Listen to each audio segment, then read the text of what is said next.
Present नाव म्हणा sir. Present नाव म्हणा. इथे जावा, क्रोम मध्ये जावा. हा, इथे प्रेझेंट नाव म्हणा. एंटायर स्क्रीन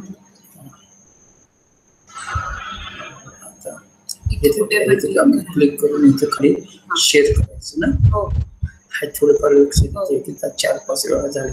हो, काहीच प्रॉब्लेम. एकदा हाताखालून गेलं तेवढंच. आता शेअर करायला हे करते.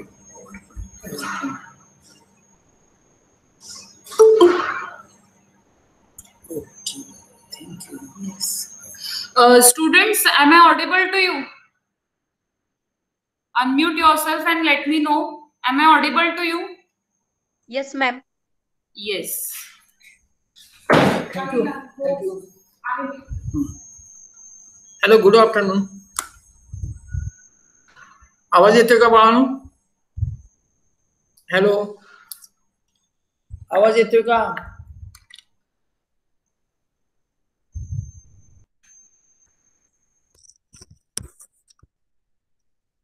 हॅलो, आवाज येतोय का बाळांनो? Hello, hello, hello. Yes, sir. Yes, sir, you are audible. Yes, yes. We will start. Okay, sir. Okay, you respond me. Okay. Now we will start with this is unit number 2, BSc 3. Last time we discussed about the penicillin biassay. Am I right? Am I right? Hello, hello. Yes, sir.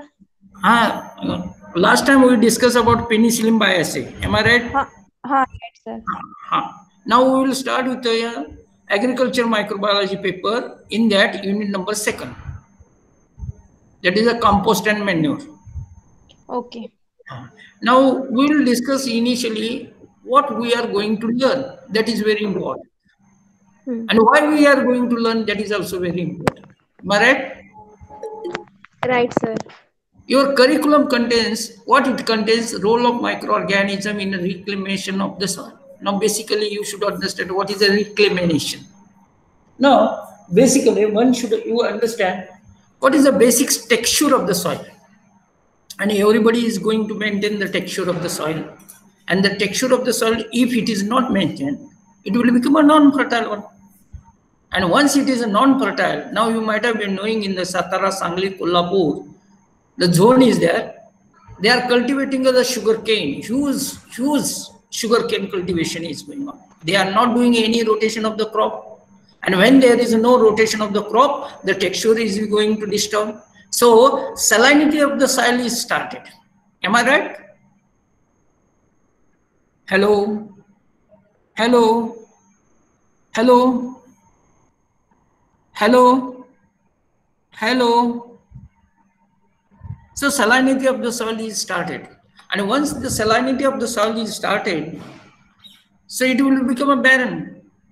So plant will not grow. So this is the effect of the chemical fertilizer. Try to understand. So texture of the soil is the basic question that should be maintained as it is. In older age, that was the golden age, because the people were making the rotation of the crop. They are using the crops. They are generally using different types of the crops they are using. And they are maintaining the texture of the crop, texture of the soil. So that's why the productivity is going to increase. At that time, everybody is getting the good productivity. But nowadays, it is not possible because huge use of the chemical fertilizer, and there is no rotation of the crop. You are cultivating the sugarcane continuously for year and many 10 years, 15 years, you are cultivating. The soil become a non-texture. So that's why it is very difficult. The microorganism will not multiply there. No plant will grow there. So that was the question and that was the facing question in the Maharashtra. Now you might have been knowing in the Sangli, Satara, Kolhapur Jilla district, you might have been knowing the people are using the sugarcane as a cash crop. Now question comes, how to maintain the texture of the soil? And for the texture of the concept of सेंद्रिय शेती. You might have been knowing. You might have been heard about the सेंद्रिय शेती. की आता लोकांना एवढं popular झालंय की कुठल्याही प्रकारचं केमिकल न वापरता जे पिकवलं जातं त्याला सेंद्रिय शेती असं म्हटलं जातं. आणि पूर्वी हेच होतं. आज जर युरिया, सुफला, NPK हे सगळं आज आलेलं आहे. पूर्वी हे होतं का? अजिबात नव्हतं. पूर्वी लोक काय वापरत होते तर शेणखत वापरत होते. त्याला दुसऱ्या भाषेमध्ये आपण कंपोस्ट असं म्हणतो. आणि दुसरी गोष्ट, लोक काय करत होते, ताग लावत होते आणि तागाचं जे होतं ते ग्रीन मॅन्युरिंग करत होते आणि आपलं प्रोडक्शन वापरत होते. मग आपण त्यानंतर आपण कंपोस्टिंगच्या भागाकडे आलो, ग्रीन यार्ड मॅन्युअर आणलो. मग नंतर सिटी कंपोस्ट करत जाऊया आणि त्या सिटीमधलं असणारं जे कंपोस्ट आहे ते कंपोस्ट घेऊन ते विंडो करून त्याच्या पीठ मेथडनं कसं कंपोस्टिंग करायचं. आणि मग नवीन एक कन्सेप्ट आला की गांडूळ शेती म्हणून आलं. त्याला आपण दुसऱ्या भाषेमध्ये वर्मी कंपोस्टिंग असं म्हणतो. आणि ते वर्मी कंपोस्टिंग हा प्रकार सगळ्यांना सांगितला झाला. घरोघरी हे वर्मी कंपोस्टिंग पोचलेलं आहे. एखाद्याचं हॉटेल असेल तर हॉटेलमधल्या असणाऱ्या वेस्ट पासून तुम्ही वर्मी कंपोस्ट करू शकता. घरातल्या किचन वेस्ट पासून कंपोस्ट करू शकता. आणि लोक हे वर्मी कंपोस्टिंग कधी केसेल. आता हे जर करणं एवढं सोपं आहे का? मग त्याच्यासाठी काय लागतं?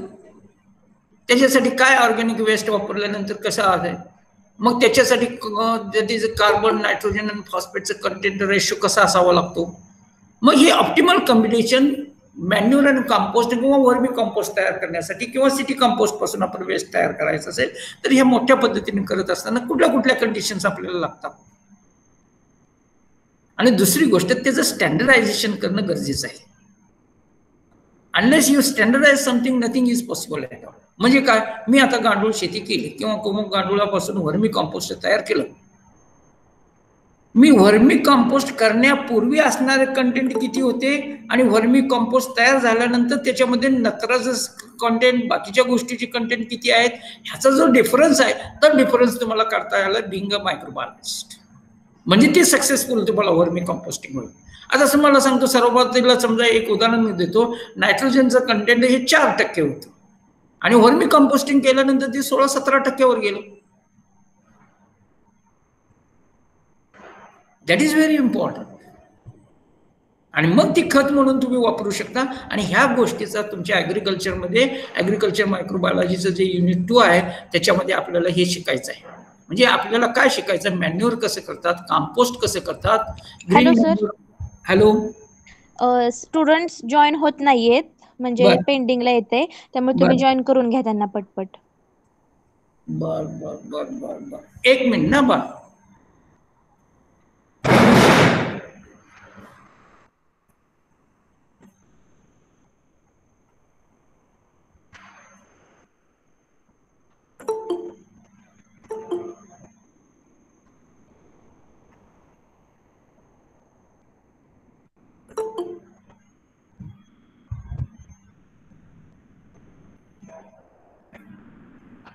मुलं जॉईन होत नाहीत असं त्यांचं म्हणणं आहे. ते ऑटो ऍडमिट केलं ना, मग ते त्यांचं म्हणणं असं आहे पटपट जॉईन करून घ्या, मुलं होत नाहीत join.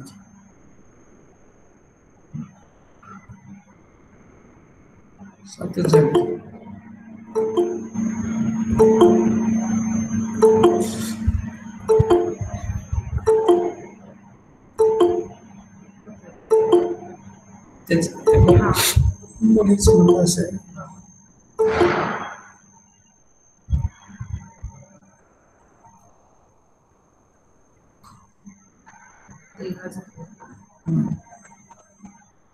Anyone else in the waiting room? I guess all have joined, right? Yes.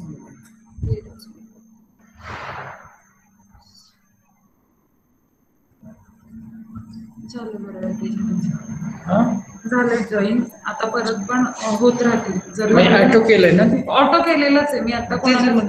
त्यांचा प्रश्न कधी कधी ट्रॅफिक, इंटरनेट ट्रॅफिक कंजेक्शन. जर इन केस परत एकदा म्हटले तर फक्त इथे जावा, एस्केप दाबायचा आणि मीटवर जायचं. ठीक आहे, लगेच होतं. ठीक आहे, प्लीज नाही तर मला हो हो. आवाज येतोय बाळानो? Hello hello hello. Yes sir, you are audible. Okay. आता आपल्याला ह्याच्यामध्ये काय शिकायचं आहे, तर ते मॉइश्चर कंटेंट काय आहे, त्याला टेम्परेचर किती लागतं, पीएच किती ठेवावं लागेल, टाइम किती लागतं, ह्या सगळ्या गोष्टीचं आपल्याला ह्यामध्ये शिकायचं आहे. अवघड काय नाही, इट्स व्हेरी सिम्पल. तुम्हीही केलेलं आहे, बघितलेलं आहे. फक्त आपल्याला त्याची प्रोसिजर समजावून सांगायचं आहे, फायदे काय होतात, तोटे काय होतात, ह्या सगळ्या गोष्टीचा. आता मी एक प्रश्न तुम्हाला basically I will ask you one question. The world is shifting towards to green manuring. Have you heard about the concept of the green manure? Have you heard about?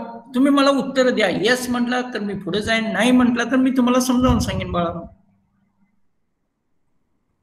Hello, आवाज येतोय? हॅलो सर, येतोय आवाज. तुम्ही green मॅन्युअरचा concept ऐकलाय का? सेंद्रिय शेती कधी ऐकलंय का बाळानो? ऐकलीये सर. कंपोस्ट कधी ऐकलंय का? कंपोस्ट म्हणजे थोडक्यात सांगायचं, आपल्या घरी जो उकिरडा असा शब्द वापरतो की आपल्या घरातलं जे कचरा आहे ते नेऊन टाकतो आणि मग नंतर ते शेणखत म्हणून आपण परत नेऊन शेतात टाकतो. बरोबर आहे का? वेस्ट मटेरियल पासून ते होतं तयार, त्याला कंपोस्ट म्हणतात. आणि आपल्याला कंपोस्टची आणि मॅन्युअरची गरज काय आहे? आता केमिकल फर्टिलायझरनं सगळं शक्य आहे का? नाही सर. कारण का, केमिकल फर्टिलायझर्स मध्ये काय असतं? NPK. बरोबर आहे?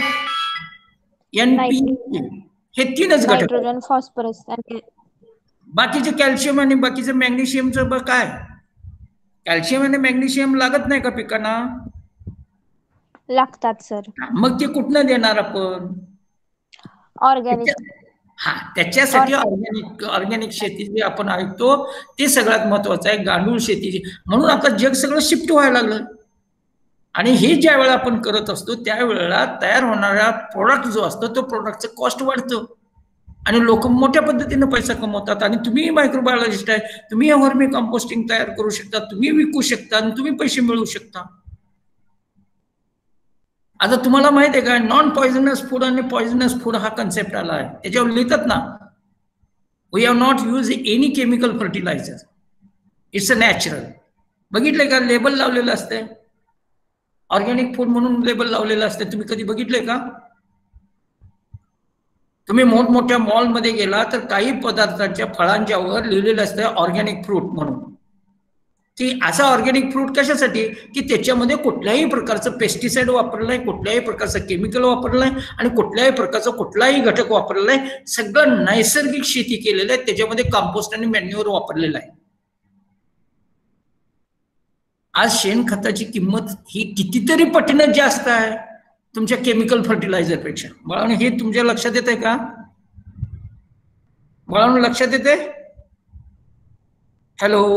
हो सर. आणि आपल्याला काय शिकायचं आहे की इथं मायक्रो ऑर्गॅनिझमचा रोल काय आहे, तर मायक्रो ऑर्गॅनिझम कसं कंपोस्ट मध्ये रूपांतर करतात. तुम्हाला ह्युमस नावाचा एक प्रकार माहिती आहे का? तुम्ही जर एक प्रकारचा जर ह्युमस नावाचा प्रकार माहिती आहे का तुम्हाला? It's a ligno protein complex. तुम्ही ज्या वेळेला तुमच्या ह्याच्यामध्ये उकिरडा असं म्हणतो आपण, वेस्ट टाकण्याची एक जागा आहे, मराठीमध्ये त्याला उकिरडा असं म्हणतो. तो उकरल्यानंतर एक काळा मास दिसतो, म्हणजे एक काळे काळे काळे असे गट्टे दिसतात, त्याला आपण काय म्हणतो? ह्युमस असं म्हणतो. आणि आज कन्सेप्ट ह्युमस म्हणजे काय? लिग्नो प्रोटीन कॉम्प्लेक्स आहे. आणि ह्युमस ज्याच्यामध्ये जास्त आहे, ज्या शेतामध्ये जास्त आहे, त्याच्यामध्ये झायलेम फ्लोएम कंडक्टिंग टिश्यू तुम्ही बॉटनीमध्ये शिकला असेल, त्याच्यापासून खालण्यापर्यंत नत्र जे आहे किंवा खालून न्यूट्रियन्स पाणी वाहून नेण्याची कपॅसिटी मोठी होते. म्हणून मोठी झाली की तुमचं प्रोडक्टिव्हिटी वाढतं. आणि ह्याच्यासाठी आपल्याला ह्या सगळ्या गोष्टी शिकायच्या आहेत. मॅन्युअर काय आहे, कंपोस्ट काय आहे, त्याची तयार ग्रीन मॅन्युअर कसं करतात, सिटी वेस्ट कसं आहे, त्याचं कलेक्शन कसं झालं, त्याच्यापासून कंपोस्ट कसं करतात हे आपल्याला. आणि हे कंपोस्ट तयार करण्यासाठी लागणाऱ्या कंडिशन्स कुठल्या कुठल्या आहेत. मग आपण ह्या वेस्टमध्ये मायक्रो ऑर्गॅनिझम कुठले कुठले, एरिएशन कसं केलं जातं, ह्या सगळ्या गोष्टी. आणि हे केल्यानंतर तुम्ही केलेलं जे ऑर्गॅनिक फर्टिलायझर हे 100% चांगलं आहे हे ठरवायचं असेल तर त्याला काहीतरी स्टँडर्ड आहे. आता हे सगळं करत असताना पहिल्यांदा आपण मायक्रो ऑर्गॅनिझम ऐवजी आपण पहिल्यांदा व्हर्मी कंपोस्टिंग शिकायला चालू करू. बाळांनो, हे तर मी एक पिक्चर टाकलेलं आहे, ह्याच्यामध्ये तुम्हाला काळा भाग दिसतो आणि त्याच्यामध्ये दिसणारे ते सगळं अर्थवर्म्स दिसतं. दिसतंय का बाळांनो तुम्हाला? Hello hello. Yes sir. दिसते. आता प्रश्न असा उपस्थित होईल की तुम्ही म्हणाल की हितसर आणि वर्मी कंपोस्टिंग हा जो गांडूळ शेतीचा भाग आहे हा झूलॉजी मधला भाग हा मायक्रोबायोलॉजीत का शिकवला जातो, हाही प्रश्न तुम्हाला आला असेल मनात. बरोबर आहे का माझा प्रश्न? Hello hello hello sir. हा. आता प्रश्न असा उपस्थित होतो, गांडूळ शेत ज्या वेळा तयार करत असताना मायक्रो ऑर्गॅनिझमचा काय रोल नाही का बाळांनो? आहे ना. म्हणून तो मायक्रोबायोलॉजीचा आहे भाग. डिग्रेडेशन करतात ते. Yes, absolutely you are right. What is your good name? Sachita. Sachita is correct, 100% correct. म्हणजे थोडं बायोडिग्रेडेबल झाल्याशिवाय गांडूळ ते खाऊ शकत नाही. Am I right? Right sir. आणि मग त्या गांडूळने खाल्ल्यानंतर त्याच्या पोटामधनं जे बाहेर येईल, वेस्ट येईल, त्या वेस्ट मध्ये असणारे न्यूट्रिएंट्स हे आहेत. आणि त्याला दुसऱ्या भाषेमध्ये आपण गांडूळ शेती म्हणतो, गांडूळ खत असं म्हणतो, त्याला दुसऱ्या भाषेमध्ये आपण वर्मी कंपोस्ट असं म्हणतो. म्हणजे विदाउट मायक्रो ऑर्गॅनिझम गांडूळ शेती होते का, हा माझा प्रश्न आहे. No, microorganisms are must. म्हणूनच आपल्याला हे मायक्रोबायोलॉजी शिकायचं आहे बाळांनो. लक्षात आलं? आता हा मायक्रोबायोलॉजीचा जो पार्ट आहे तो बायोडिग्रेडेबल झाल्याशिवाय गांडूळ खाऊ शकेल का? नाही. हा, म्हणून हे आपल्याला सगळ्यात महत्वाचा भाग आहे की मायक्रोबायोलॉजी मध्ये आपल्याला हे शिकणं गरजेचं आहे. आता आपण हे वर्मी कंपोस्टिंग कसं तयार करायचं हे आपल्याला यामध्ये शिकायचं आहे. आता हे वर्मी कंपोस्टिंग कसं करतात तर त्याची आपल्याला पहिल्यांदा आपण शिकवायला सुरुवात करूया. तर आपल्याला पहिल्यांदा वर्मी कंपोस्टिंग म्हणजे काय, तुम्ही देखील तयार करता, तुम्हाला ही तयार करण्याची पद्धत आहे. पण ज्या वेळेला आपण एखादी सायंटिफिक मेथडॉलॉजी वापरतो, a scientific method of making the compost using the earthworm is commonly known as vermicomposting. आता इथे प्रश्न उभरला, सायंटिफिक मेथड हा शब्द वापरलाय बाळा. आता आपल्या घरी गावात उकिरडा असतो, त्या उकिरड्यामध्ये कधी आपण पाणी सोडले का? नाही. पावसाचं पाणी आहे तेच पाणी असतं. बरोबर आहे का बाळांनो? उकिरडा आपण खालीवर कधी केलाय का? नाही. गांडूळ आणून त्याच्यामध्ये कधी सोडलेत का? नाही. मग ही जो सायंटिफिक पद्धत आहे त्या सायंटिफिक पद्धतीने जे आपण कंपोस्ट तयार करतो by using the earthworm is called as a vermi composting. आणि ही काळाची गरज आहे, कारण आता एवढे केमिकल फर्टिलायझर झालेले आहेत. आता तुम्हाला देखील तुम्ही ऐकलं असेल की टोमॅटोचा साईज वाढण्यासाठी त्याला इंजेक्शन दिलं जातं. तुम्हाला माहित आहे की केळी पिकवण्यासाठी तुम्हाला वेगवेगळे केमिकल वापरले जातात. आता केमिकलनं जर केळी पिकवले असतील ते शरीराला योग्य आहे का? मी काय प्रश्न विचारतो बाळांनो? नाही सर, केमिकल इज नैसर्गिक जतन करणं आपलं मायक्रोबायोलॉजीच्या विद्यार्थ्यांचं काम आहे का नाही? हो, सगळ्यांचं काम आहे, शेतकऱ्याचं काम आहे, सगळ्यांचं काम आहे की नैसर्गिक जेवढं आपण खाईल तेवढं आपलं आरोग्य चांगलं राहील आणि नैसर्गिक सगळ्या गोष्टी करण्याचा आपण प्रयत्न करत असतो. आणि आज हा कन्सेप्ट मोठ्या पद्धतीने कळला की केमिकल फर्टिलायझर न वापरून ज्या वेळेला पिकं मोठी होतात, सगळ्या गोष्टी होतात, ते केमिकलचा रेसिड्युअल कॉन्सन्ट्रेशन आपल्या शरीरात जातो. मग शरीरात बायो अक्युम्युलेशन आणि बायो मॅग्निफिकेशनचा प्रश्न उपस्थित होतो. बरोबर आहे का? मग आपल्या शरीराला त्रास होतो. पूर्वी असं होतं का? आज देखील दुधामध्ये सगळं काय करतात? अडल्ट्रेशन करतात. Natural milk is very different आणि अडल्ट्रेट मिल्क इज डिफरंट. आणि अडल्ट्रेट मिल्क घेतल्यानंतर आपल्या शरीराचं काय होतं? म्हणून हा concept of health and hygiene ज्या वेळा आला त्यावेळेला कंपोस्टिंगचा प्रश्न पुन्हा उपस्थित आला. पूर्वीचे शेतकरी खूप हुशार होते. त्यावेळेला कुठला न्यूरिया, सुपला, कुठल्याही प्रकारचं केमिकल फर्टिलायझर ते वापरत नव्हते. ते काय वापरत होते? तर आपल्या घरामध्ये असणाऱ्या गोट्यामध्ये असणारं जे वेस्ट आहे त्या सगळ्या वेस्टचं एकत्रीकरण करायचं आणि त्याचं मोठ्या पद्धतीनं कंपोस्टिंग ते लोक करत होते. आणि ते कंपोस्टिंग करून मग नंतर ते सगळं काय होऊन पिकाला नेऊन देत होते, पिकाला टाकत होते आणि पिकाचं उत्पन्न मोठ्या पद्धतीनं होत होते. आता काय झालं? प्रत्येक everybody he wants the shortcut. आता वर्मी कंपोस्टिंग पुढे आपण शिकताना 24 दिवस वर्मी कंपोस्टिंगला लागतात. Who is going to wait for 24 days? Chemical fertiliser आज टाकलं की उद्या पीक 1.5 पटीनं वाढतं. पण can you use that? That is the question. आपण ते वापरायचं का, हा सगळ्यात महत्वाचा प्रश्न आहे. म्हणून हा पुन्हा कन्सेप्ट काय झाला, ओल्ड इज गोल्ड. म्हणजे पूर्वी आपण कंपोस्टिंग वापरत होतो, मग ते आता सायंटिफिक पद्धतीने करू. पुन्हा पॉप्युलेशन वाढलं, रेस्टॉरंटची संख्या वाढली, घरात किचनचं वेस्ट वाढलं, सगळ्याचं वेस्ट वाढलं. मग ह्या वेस्टचा वापर करायचा म्हणजे आणि it is a part of the pollution. मग त्याची ट्रीटमेंट काय करायचं, मग डिग्रेडेशन करण्याचं लोकांनी सुरुवात केली. मग ते कसं करायचं, केमिकल डिग्रेडेशन पेक्षा biological degradation is very important. म्हणून लोक सगळे जे आहेत ते. Hello sir. हा बोला. हा, काही मुलं स्टुडंट होत नाहीये जॉईन, ऑटो ऍडमिट करा ना. ऑटो ऍडमिट केलंय तरी पण मी करून घेतो बाळा, 1-2 मिनिटे घेतो.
ऍड झाले का सगळे?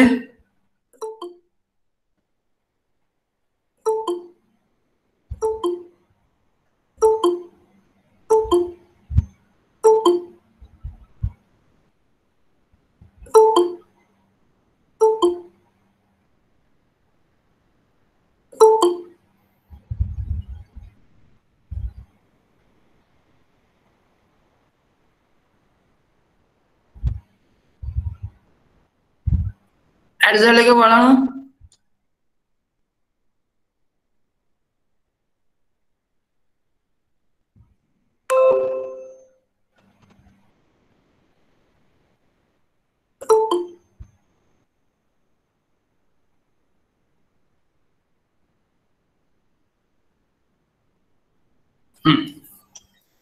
आपण कुठं आलो होतो, वर्मी कंपोस्टिंगला आलो होतो बाळांनो. आता प्रश्न असा असतो basically, what is vermi composting? So vermicomposting is the scientific method making the compost by using the earthworm. Now question comes to the scientific method. Everybody is using the method same time. Traditionally, every farmer is doing the composting. Now what we are doing scientific method means we are using the temperature. We are picking the some time.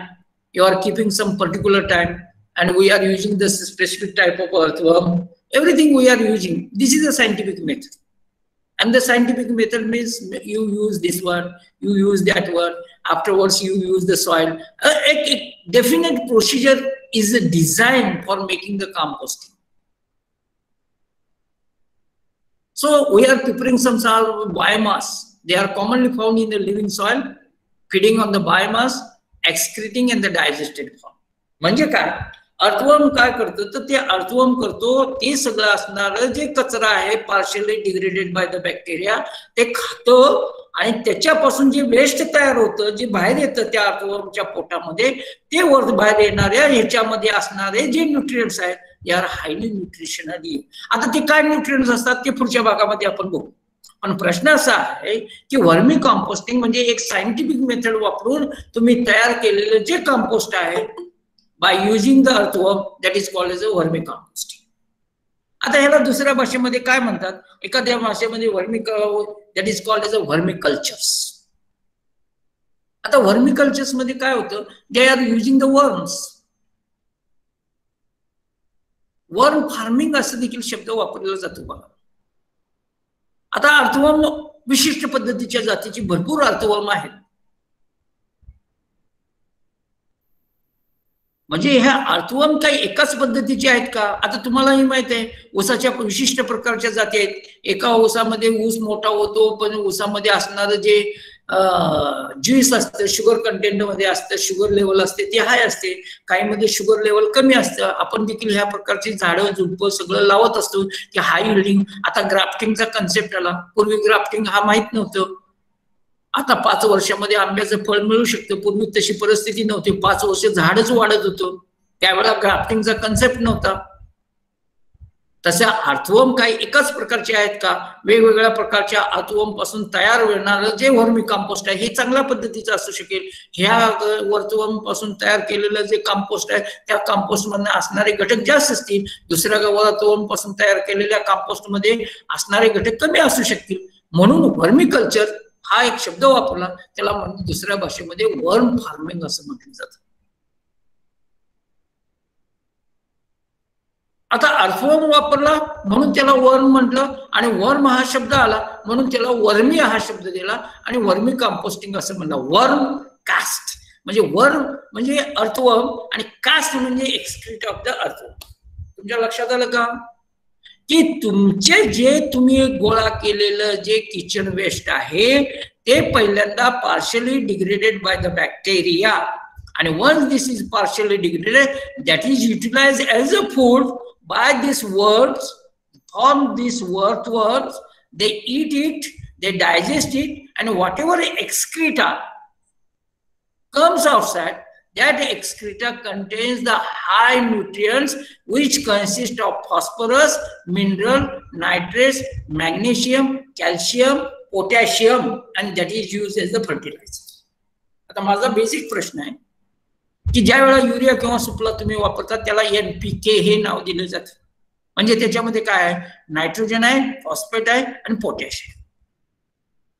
3च घटक त्याच्यामध्ये आहे. आता प्रश्न असा उपस्थित हे 3च घटक प्लांटला लागतात का? Absolutely no. ह्याच्याशिवाय काही घटक आहे?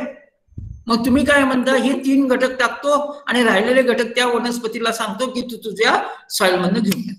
असो नसतो तू तुझं बघ. पण वर्मी कंपोस्ट ज्या वेळेला आपण होतो त्याच्यामध्ये काय आहे? नायट्रोजन तर आहे, नायट्रेट्स आहे, फॉस्फरस आहे, पोटॅशियम आहे. त्याच्याशिवाय 2 घटक आहेत, त्याला म्हणायचं मॅग्नेशियम आणि कॅल्शियम. आणि हे 2 घटक त्याच्यामध्ये असल्यामुळं की वर्मी कंपोस्टनं किंवा वर्मी कंपोस्ट तयार झालेलं ह्याला महत्व खूप आलेलं आहे. कारण मॅग्नेशियम आणि कॅल्शियम हे प्रत्येक सॉइल मध्ये असेलच असं नाही.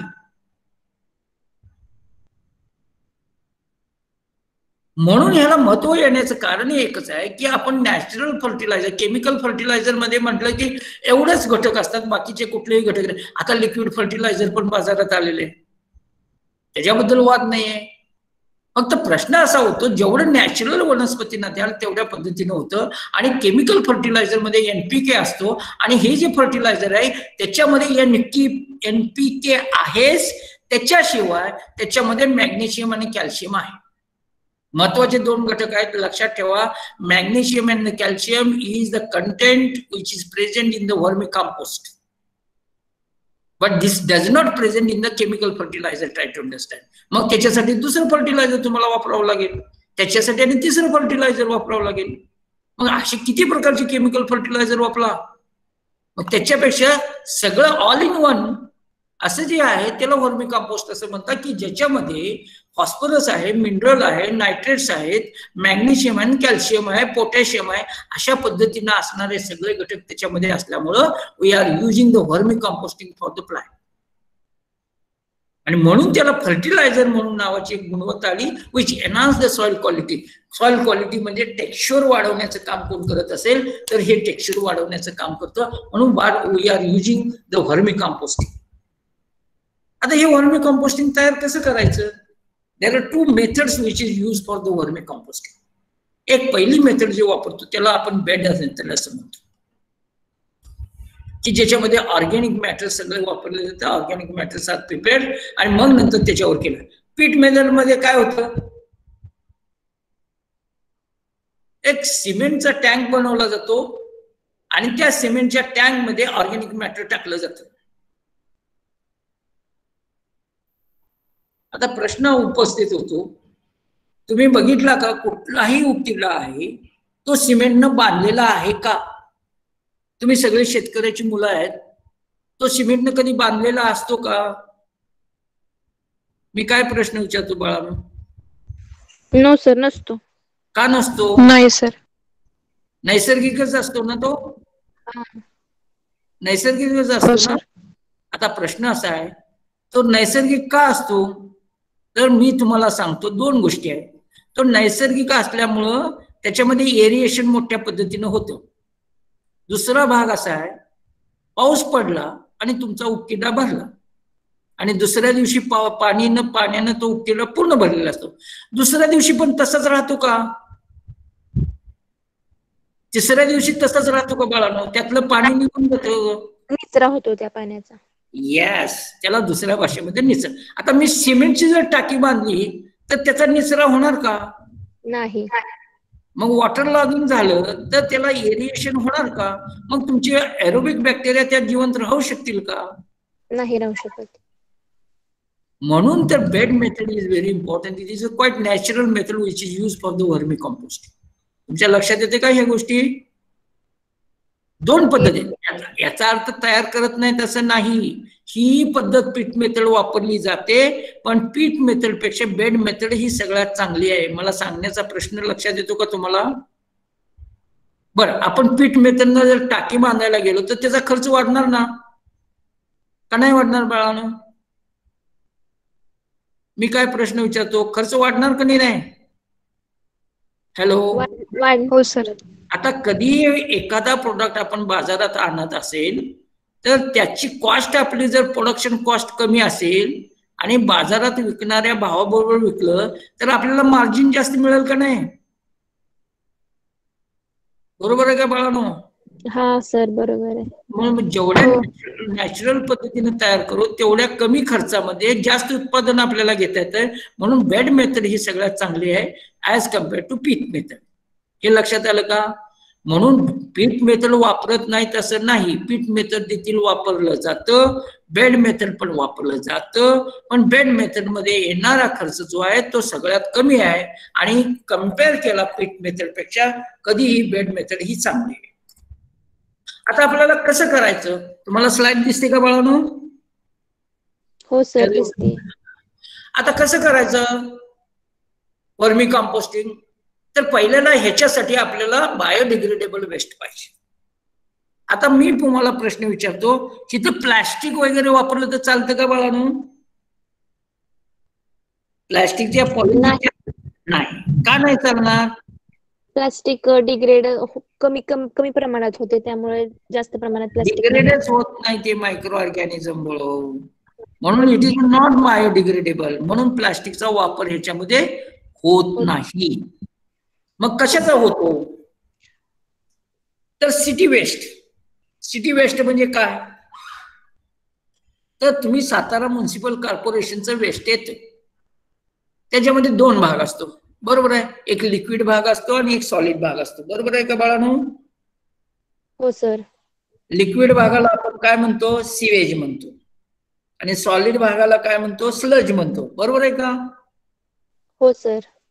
आता जो लिक्विड भाग आहे तो आपल्याला गरजेचा नाही. आपला जो राहिलेला जो सॉलिड भाग आहे त्याच्यामधनं प्लास्टिक वेगळं केलं, बाकीच्या सगळ्या गोष्टी जर वेगळं केलं, काचेचे तुकडे वगैरे सगळं वेगळं केलं आणि जो राहिलेला असतो तो बायोडिग्रेडेबल असतो, बरोबर आहे का? याला दुसऱ्या भाषेमध्ये लोकांनी कन्सेप्ट आणला किचन वेस्ट. आपल्या किचन मध्ये काय काय असतं? तर भाजीपाल्याचं सगळं, भाज्यांचं वेस्ट असतं, फळांचं वेस्ट असतं, सगळं असतं. त्याच्यामध्ये आपण कधी प्लास्टिक वापरत नाही, बरोबर आहे का? म्हणून जनरली वर्मी कंपोस्टिंग साठी ह्या गोष्टी वापरल्या जातात. आता ह्याचं तत्व काय आहे? The process is required to add the nutrient to the soil. म्हणजे काय? आपण वर्मी कंपोस्ट कशासाठी वापरतो? की त्या शेतीमध्ये न्यूट्रिएंट्स वाढवण्यासाठी वापरतो, बरोबर आहे का? आता न्यूट्रियन्स वाढवायचं म्हणजे काय, एक तर शेणखत घालणं, नसेल तर कंपोस्ट घालणं, नसेल तर वर्मी कंपोस्ट त्याच्यात टाकणं, ह्या सगळ्या गोष्टी आपण त्यात करत असतो. म्हणजे काय, नैसर्गिकरित्या आपण ते वापरत असतो आणि सगळ्या नैसर्गिकरित्या आपण त्याच्यामध्ये जमिनीची प्रत, जमिनीमध्ये असणारे घटक वाढवत असतो. म्हणून इट्स अ नॅचरल मेथड. आणि ह्या नॅचरल पद्धतीनं जमिनीचा पोत किंवा टेक्स्चर असं म्हणतो, ते टेक्स्चर वाढवायचं असेल तर आपल्याला हे कंपोस्ट घालणं गरजेचं आहे. आणि ते नॅचरल फर्टिलायझर हा शब्द वापरलाय की ज्याच्यामुळं ग्रोईंग प्लांटला सगळ्या गोष्टी मिळतात. एक नायट्रोजन मिळेल, दुसरी गोष्ट फॉस्फरस मिळेल, तिसरी गोष्ट पोटॅश मिळेल, चौथी गोष्ट काय मिळेल, मॅग्नेशियम मिळेल, आणि पाचवी गोष्ट म्हणजे कॅल्शियम. ह्या सगळ्या गोष्टी त्याला मिळत असेल तर तुमच्या सॉइलमध्ये ह्या सगळ्या गोष्टी असेल तर कुठल्याही गोष्टी घालण्याची गरज नाही. म्हणून ह्या गोष्टी सगळ्या सॉइलमध्ये असू शकत नाही.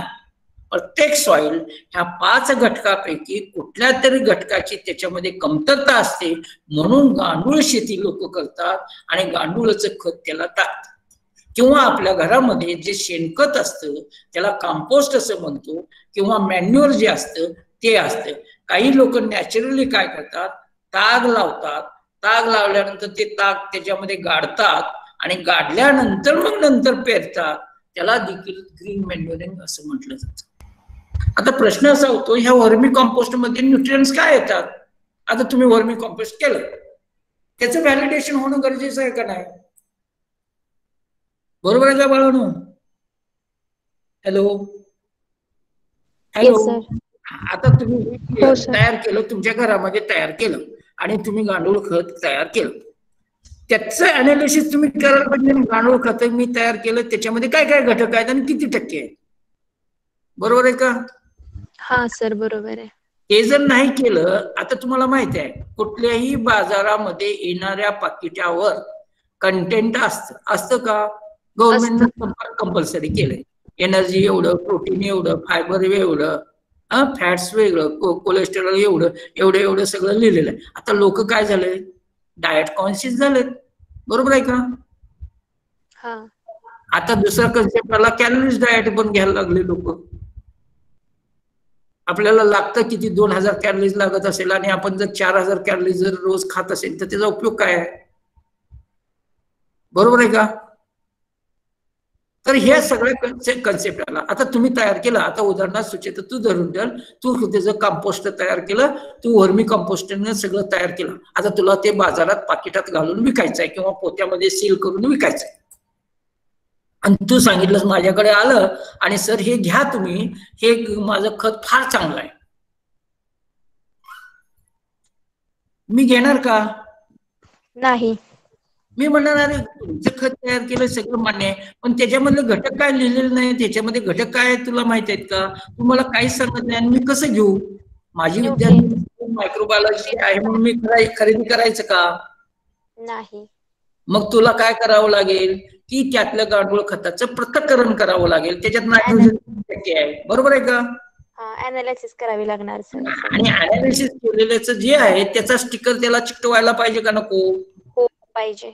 मग आता हे स्टँडर्ड ज्या वेळा घेतो, मग पुन्हा तू ISI स्टँडर्ड घे, ISO घे, पुढच्या गोष्टी आहेत या सगळ्या गोष्टी.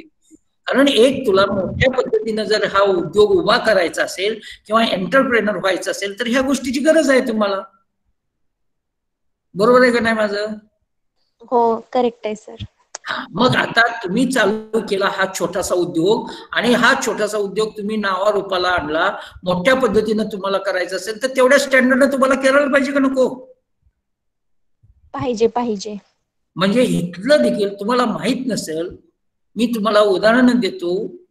निनाई ॲग्रो म्हणून कराड MIDC मध्ये एक इंडस्ट्री आहे बाळांनो, तुम्हाला माहितीसाठी सांगतो. त्या इंडस्ट्रीमध्ये जे सिटी वेस्ट येतं का नाही बाळांनो, हॅलो हॅलो, हा सर. सिटी वेस्ट गोळा करतात ते. Hello sir. हा सर ऑटो ऍडमिट ऑन करा की. किती वेळा ऑटो ऍडमिट ऑनच आहे ते, एक मिनिट होत नाही. बर बर करतो, एक मिनिट.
हा, आवाज येतो का बाळांनो? हॅलो, आवाज येतोय का? हो येतोय. हा, ऐका. कराडमध्ये MIDC मध्ये, तासवडे MIDC मध्ये निनाई एग्रो नावाची एक कंपनी आहे. त्या कंपनीमध्ये हे सिटी वेस्ट गोळा केलं जातं, म्हणजे ते सिटीतला कचरा आणला जातो कंपोस्टिंगसाठी. ते कंपोस्ट तयार करत नाही बाळांनो. त्यांनी काय केलेलं आहे, एक 20 प्रकारच्या बॅक्टेरिया गोळा केलेल्या आहेत आणि त्या बॅक्टेरिया सगळ्या गोळा करून त्या बॅक्टेरिया त्या ह्याच्यामध्ये मिक्स करतात त्या वेस्टमध्ये, आणि त्या वेस्टचं एक प्रोसेस करतात आणि त्याचे छोटे छोटे छोटे छोटे अगदी ग्रॅन्युलर टाईपचे एक पावडर तयार करतात आणि ती मोठ्या पद्धतीनं पॅक होते. आता तुम्हाला प्रश्न पडला असेल ती कोण घेणार, बरोबर आहे का? हॅलो, हो सर. आता लक्षात घ्या, त्या इंडस्ट्रीत तुम्ही व्हिजिट दिला तर मायक्रोबायोलॉजीची 2-3 मुलं आहेत आणि एक मशीन आहे आणि सगळ्यात कचरा आहे. पण ती लोक भारतामध्ये आणि भारताच्या बाहेर असणाऱ्या सगळ्या लॉनला एक खत पुरवतात. काय सांगितलं मी? काय सांगितलं बाळांनो? लॉन म्हणजे याचा अर्थ तुम्हाला लक्षात येतो का? लॉन काय असतं? हॅलो,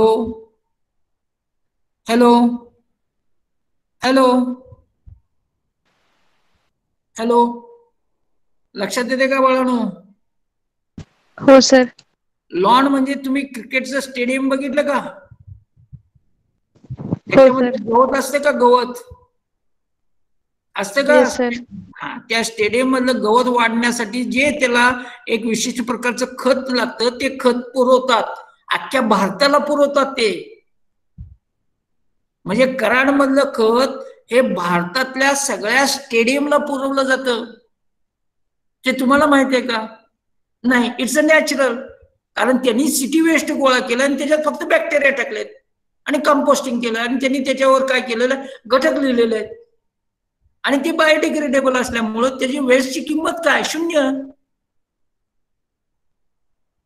मोठमोठ्या जर पुण्या बॉम्बेमध्ये ज्या गेलेल्या कंपन्या आहेत फार्मास्युटिकल, ते मोठ्या पद्धतीने लँडस्केपिंग करतात आणि लँडस्केपिंगसाठी लॉन लागतं. त्या लॉनसाठी काही घटक लागतात, ते घटक पुरवण्याचं काम ते करतात. फक्त काय केलंय, सिटी वेस्ट आणलंय, त्याच्यामध्ये 25 प्रकारचे बॅक्टेरिया मिक्स केले आणि त्याच्यापासून एक खत तयार केलं आणि ते खत विकतात. आणि ते कधीही गेलं तर तुम्हाला कधीही त्या कुठल्या बॅक्टेरिया सांगत नाही. तिथं तुम्ही 10 वर्ष जरी काम केलं तर तुम्हाला माहित होत नाही ते कुठल्या बॅक्टेरिया आहेत. मग हा एक प्रकार जो आहे, this is one type of composting. This is one type of composting. आणि त्याच्यावर त्यांनी लेबल केलेलं आहे, घटक मेन्शन केलेले आहेत, पण बॅक्टेरियाचं नाव सांगितलेलं नाही बाळांनो. That is a trade secret. मग तुम्हाला कशा पद्धतीने मोठ्या पद्धतीने एंटरप्रेनर होता येतं, तुम्हाला मोठ्या पद्धतीने हे करता येते. मग आता आपण बेसिकली शिकू. एकदा व्हर्मी कंपोस्ट तयार केल्यानंतर त्याच्यात घटक कुठले कुठले असतात. आता बघा, नायट्रोजन 1.6% त्याच्यामध्ये नायट्रोजन आहे. पुन्हा त्याच्यामध्ये काय आहे, 0.7% ऑफ फॉस्फरस आहे. म्हणजे नायट्रोजन झाला, फॉस्फरस झाला. तिसरी गोष्ट म्हणजे पोटॅश आहे. म्हणजे इथं पहिल्यांदाच 0.8% पोटॅश आहे. म्हणजे NPK. इथंच प्रश्न संपला तुमचा, केमिकल फर्टिलायझर्स. आता पुन्हा काय आलंय बघा, 0.5% त्याच्यामध्ये कॅल्शियम आलंय आणि 0.2% त्याच्यामध्ये मॅग्नेशियम आलंय. आता हे कॅल्शियम आणि मॅग्नेशियम NPK सुप्लास युरियामध्ये आहे का? अजिबात नाही.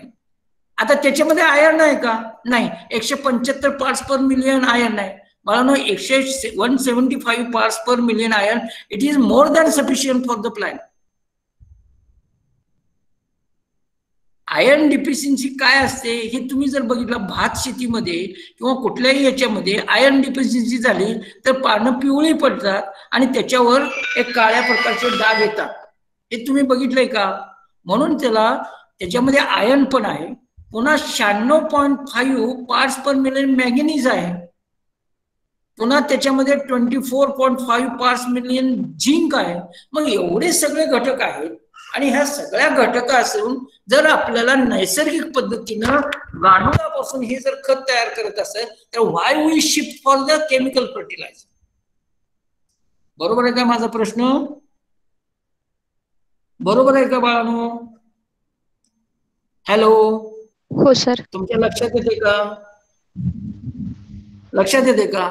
मग मला सांगा, गांडूळ खत चांगलं का तुमचं युरिया सुफला चांगलं? तुम्ही सांगा काय चांगलं यातलं? कारण युरिया सुफला मध्ये फक्त गांडूळ खत 3च घटक असतात आणि ह्याच्यामध्ये किती घटक सांगितले मी? 8 घटक सांगितले.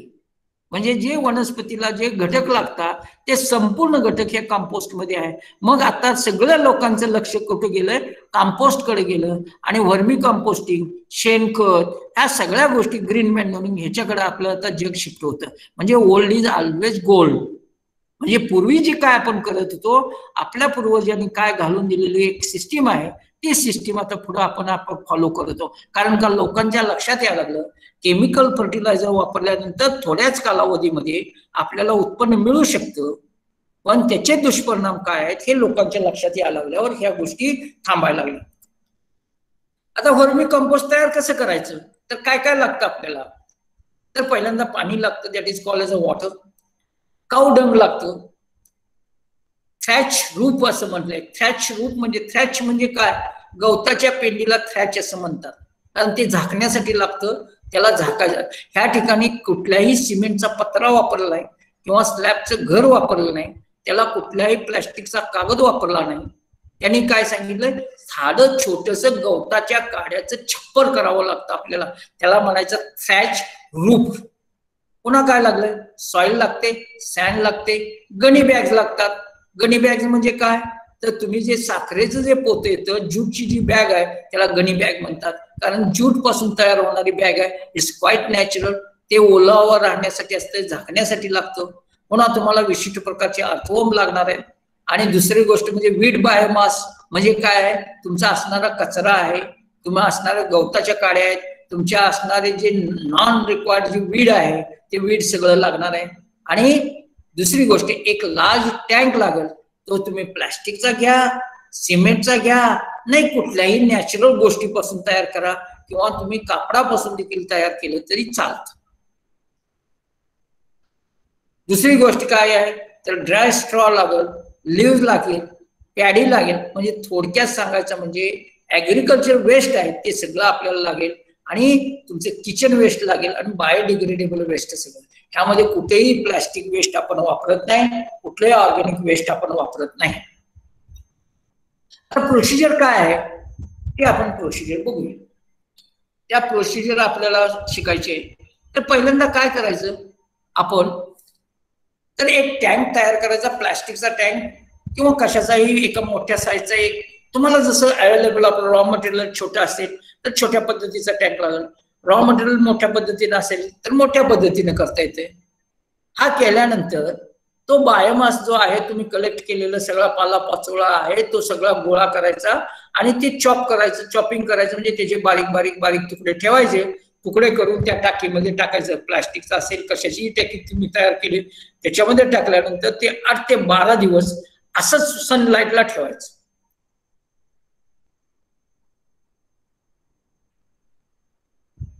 आता हे सनलाईटला का ठेवायचं?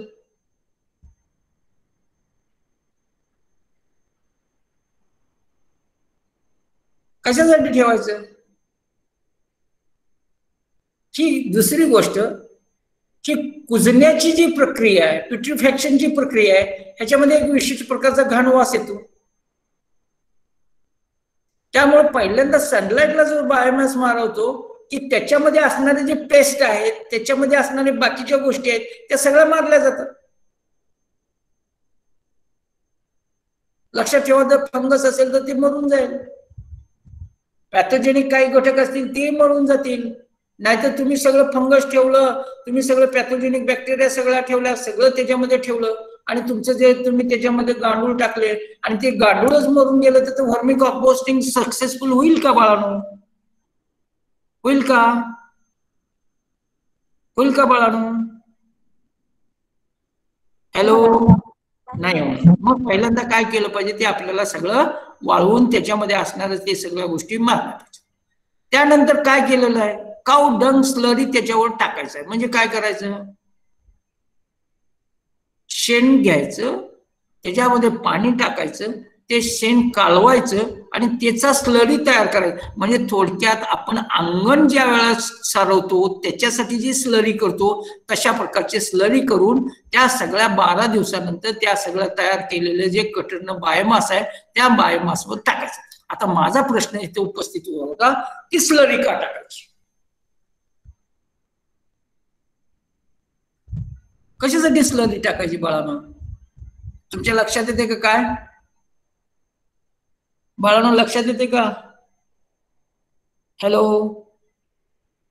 हॅलो हॅलो, लक्षात? Yes sir. Hello sir. हा, कशासाठी टाकायचं? Have you studied rumen symbiosis? Hello, हा, आता इकडे लक्ष द्या. त्या काऊ डंग मध्ये मिलियन्स ऑफ द बॅक्टेरिया असतात. काऊ डंग म्हणजे तरी काय असतं? गवत खातं.